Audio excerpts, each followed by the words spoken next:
Hello everyone. अभी मेरा class 8 का चैप्टर 2 एक चर वाले रैखिक समीकरण स्टार्ट होता है। ध्यान से इसे पढ़ो। एक चर वाले रैखिक समीकरण हम पिछली क्लास में पढ़ चुके हैं। चर भी हम पढ़ चुके हैं। क्लास में पढ़ा था व्यंजक। ये आपको पता है व्यंजक क्या होता है। मान लीजिए 9x + 4 ये एक व्यंजक है और दूसरा व्यंजक हम लिख लेते हैं 10a + 4y + 1। चर विचरण से बना है। किससे बना है? विचरण से। विचरण मतलब जो विचरण कर सके, घूम फिर सके, अर्थात चर अपनी वैल्यू बदल सकता है। चर की वैल्यू एक नहीं रहती। जैसे 9 है, ये 9 है, 9 9 रहेगा, 4 4 रहेगा, 11 11 रहेगा, 4 4 1 1 रहेगा। पर x ये अपनी कोई भी वैल्यू ले सकता है। a और y ये भी कोई भी वैल्यू ले सकते हैं। तो इनको हम x a y इनको हम क्या बोलते हैं? हम चर।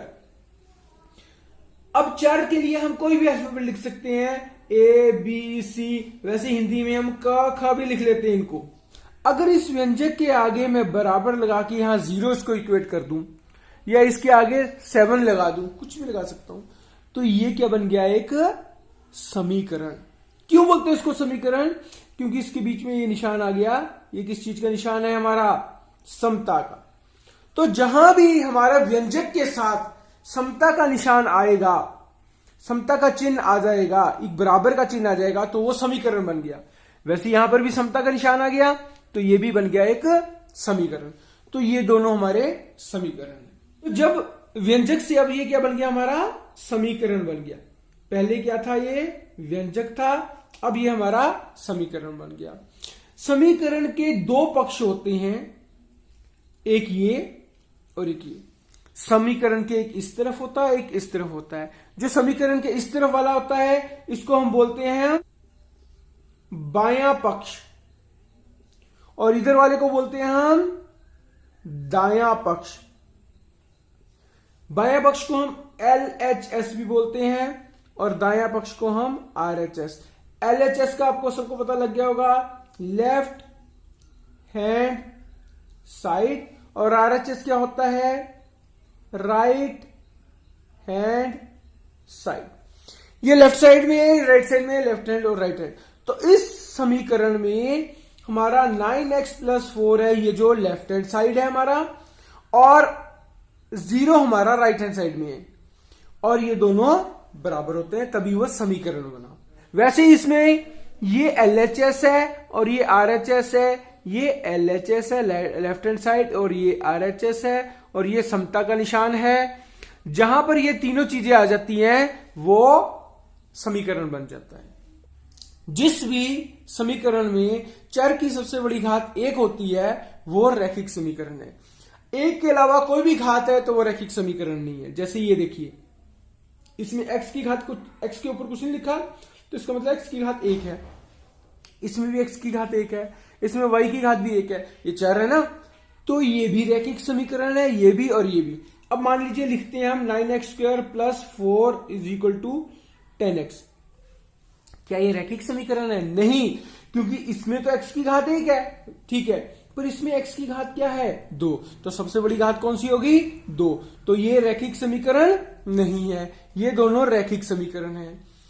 तो ये भी पता लग गया रैखिक समीकरण। अब ध्यान से देखो, रैखिक समीकरण ऐसे भी हो सकता है 10x + 4 = 9x। अब ध्यान से देखो, 2 बार x आए हैं पर दोनों की घात 1 ही है, तो ये हमारा रैखिक समीकरण है। ये रैखिक नहीं है, रैखिक समीकरण नहीं है। क्यों? क्योंकि ऊपर हमारी घात 2 या 3 है। तो रैखिक समीकरण में चर की सबसे बड़ी घात 1 होनी चाहिए। अब अगला टॉपिक है एक चर वाले रैखिक समीकरण। तो ऐसे रैखिक समीकरण जिसमें एक चर होते हैं उनको हम बोलते हैं एक चर वाले रैखिक समीकरण। अब ये भी समीकरण है। इसमें कितने चर हैं? 1। इसमें कितने चर हैं? 2। ये भी चर है, ये भी चर है। तो ये एक चर वाला रैखिक समीकरण नहीं हुआ। तो एक चर वाले रैखिक समीकरण मतलब चर भी एक चाहिए और समीकरण भी रैखिक होना चाहिए। तो जैसे हम एग्जांपल लेते हैं 9x² + 4 is equal to 2x। और देखो इसमें चर तो एक है, चर एक है, पर क्या वो रैखिक है? नहीं। तो ये एक चर वाला रैखिक समीकरण नहीं है। तो हमें ऐसा रैखिक समीकरण लेना है जिसका एक चर हो। तो जैसे ये, इसमें हमारे दो चर थे, है तो रैखिक है, पर दो चर है, तो ये एक चर वाला रैखिक समीकरण नहीं हुआ। एक चर वाला रैखिक समीकरण इस तरीके से होता है 7x + 4 = 2। या हम ऐसे भी लिख सकते हैं 7x + 4 = 2x। ये भी रैखिक समीकरण है, एक चर वाला।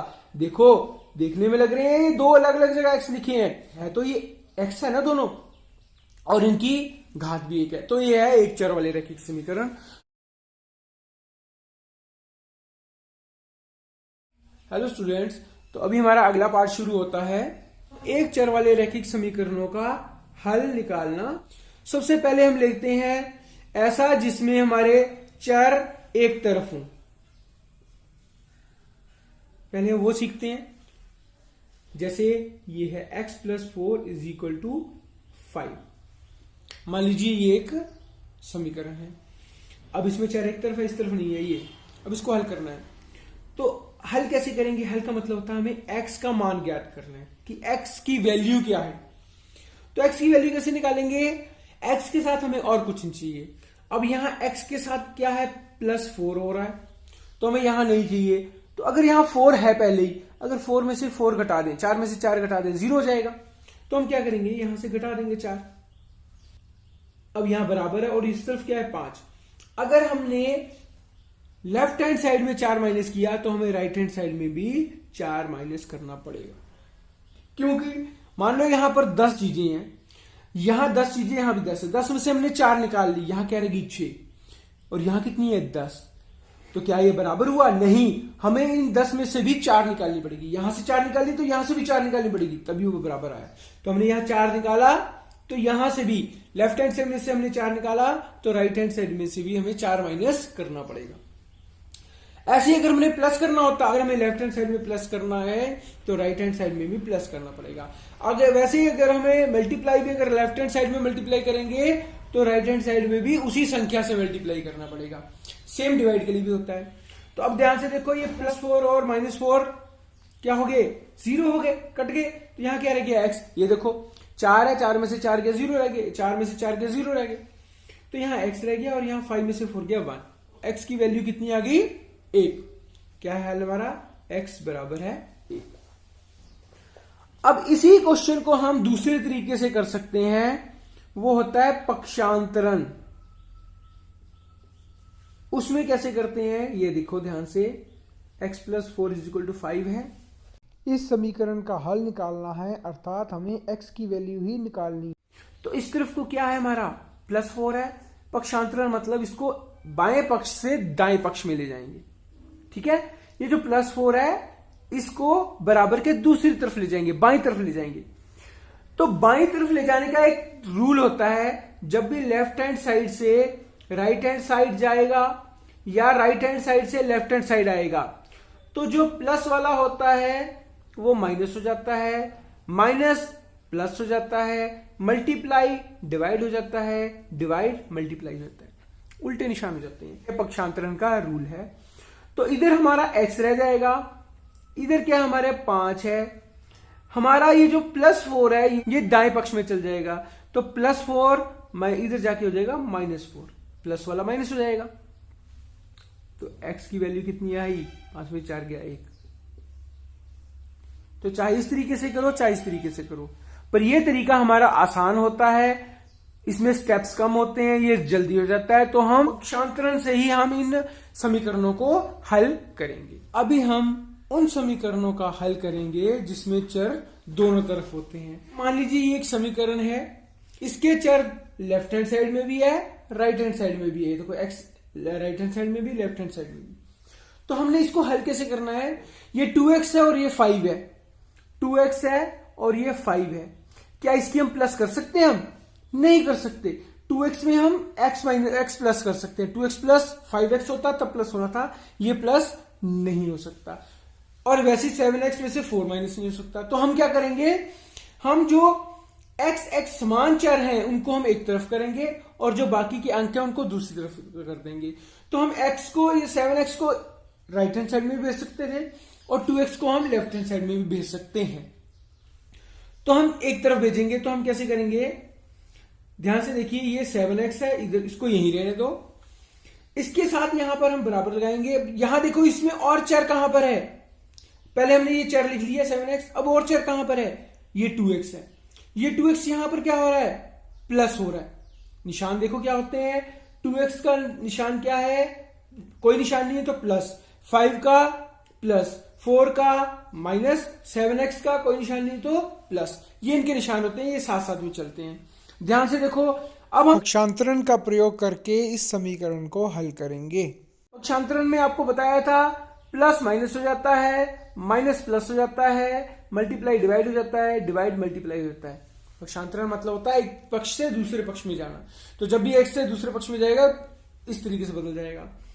तो अब यहां पर देखिए, ये 2x क्या हो रहा है, यहां पर प्लस, निशान प्लस का है, तो इधर जाके क्या हो जाएगा, ये माइनस 2x। और इस तरफ क्या रह गया हमारा, अभी 2x यहां से हट गया, यहां क्या रह गया 5, और इधर क्या था -4 था ना, इसको भी हम उस तरफ भेजेंगे। हमें 4 इकट्ठे चाहिए इस तरफ, ये 4 आ गए, और जो बाकी के अंक है उसको हम दूसरी तरफ भेजेंगे। तो 5 तो पहले यहां, 4 को यहां भेजेंगे, यहां 4 माइनस हो रहा है, इधर जाके क्या हो जाएगा, ये +4, माइनस वाला प्लस हो जाता है। तो इसको हल करेंगे, 7x है, इसमें से 2x माइनस किया, ये तो सबको पता है, 7x में से 2x माइनस करो कैसे होता है, 5x, और यहां पर कितना आया, 5 + 4 9। ठीक है, अब क्या हल आ गया, नहीं, हमें तो x की वैल्यू चाहिए, ये तो 5x है।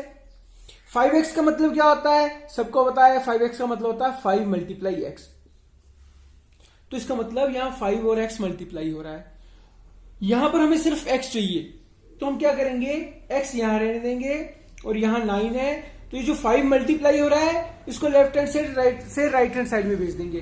तो लेफ्ट हैंड साइड में क्या हो रहा है, ये मल्टीप्लाई हो रहा है, तो राइट हैंड साइड में मल्टीप्लाई का क्या चल जाएगा, डिवाइड। तो डिवाइड को हम इस तरीके से लिख सकते हैं।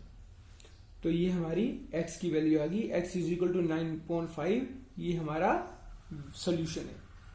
तो जब भी समीकरण में चर दोनों तरफ होंगे तो हम पक्षांतरण के लिए इन स्टेप्स को यूज करेंगे। पहला स्टेप क्या होता है, चरों को हम एक तरफ को करेंगे, चाहे उसको लेफ्ट हैंड साइड में भेज दो, जैसे हमने लेफ्ट हैंड साइड में भेजा, हम उसको राइट हैंड साइड में भेज सकते हैं।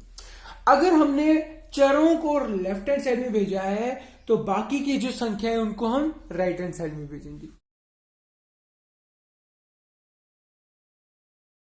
अब इसमें हमारा अगला टॉपिक आता है वज्र गुणन। वज्र गुणन, इसको हम इंग्लिश में बोलते हैं हम क्रॉस मल्टीप्लीकेशन।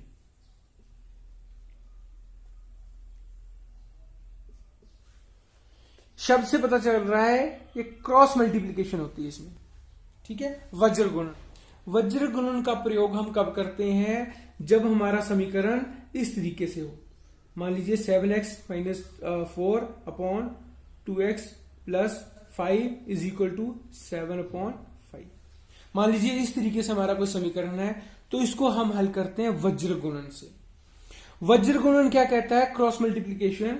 इसको हम किसी तरीके से और हल नहीं कर सकते, इसको हम क्रॉस मल्टीप्लीकेशन मतलब ये यहां और ये मल्टीप्लाई हो जाएगा यहां, मतलब ये 5 इधर जाके मल्टीप्लाई हो जाएगा और ये 2x + 5 है ये इधर जाके मल्टीप्लाई हो जाएगा। वैसे तो 7 भी नीचे आ सकता था, पर हमें समीकरण में हमें दायां पक्ष बायां पक्ष चाहिए, हमें ऐसे अंश और हर में नहीं चाहिए। इसको हमें समीकरण इस तरीके से ऊपर नीचे नहीं चाहिए, हमें समीकरण किस तरीके चाहिए, बायां पक्ष दायां पक्ष।